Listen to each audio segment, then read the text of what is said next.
Now that you have changed the color of the inside of the silhouette, the outside of the silhouette, and the words, then you're going to go and put a stroke around the words. So you double click here, you click on the words stroke, and now I want a contrasting color that'll be significantly different. So how do I change color? I go click over here, and I want something that'll have contrast, so I can go darker and hit OK. You can play a little with the size, but don't go nuts like that. That just kind of loses your shape, and you don't want a blob outside. I would definitely stick between 1 and maybe 6. Let's see what 6 looks like. I wouldn't go more than 6. So you can play with the size of the stroke. So you have 4 colors to be working on. You've got the background color, you've got the inside color, you've got the inside of the word color, you got the stroke of the color. Some other things that you can play with, double click on the in the layers window. Let me just remind you, you go to layers window, you double click on the layer with the words, the little picture over here, and then you click on, let's try bevel emboss. Let's see what that does for us. Now, it kind of puffs it up. I would not play with these that much. I would leave them just the way they are. So if you like the look of this, cool, leave it. If not, then just remove the check mark. Some other things you can play with. You can drop a shadow. So I'm going to click on the words drop shadow. Do not just click the check mark. Some things to play with, there's maybe the distance. You can like lower the distance a little. See, it gets it a little closer, a little farther away, more far away. You know, I don't go too far away because it like doesn't get connected to the.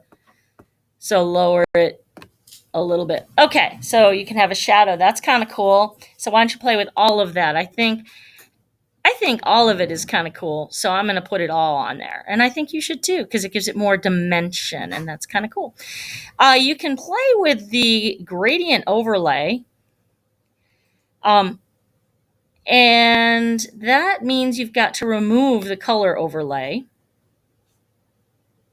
And right now I am got a gradation between black and gray, which is kind of cool. So you can click. And now instead of black, I'm going to click down here and I'm going to choose this purple. And then instead of just plain old white, I'm going to go and choose this light purple. Why isn't that changing?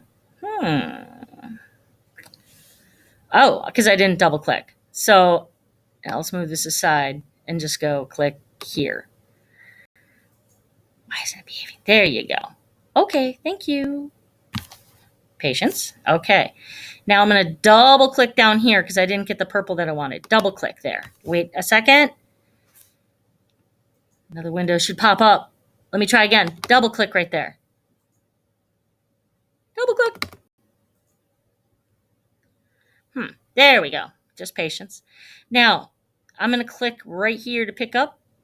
I could also just click in this window. If you can't see your picture to pick up, then move it aside, and then you can click on the color that you want and hit OK. I said hit OK.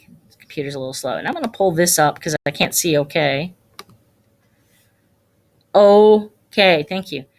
Now, right now it's going top to bottom, but I can also go side to side by pulling this little clock around. It's being so slow. Okay, deep breathe. Pull it aside. Okay, so I can change the angle of my gradation, and that's way cool. So the more of these things that you play with, so remember you go here to gradient, and you have to double click on these two to change it. And I would not get too many different colors involved. I would use the colors that you already have and hit OK. When you have this done, file and save and email it to me. Okay, good job.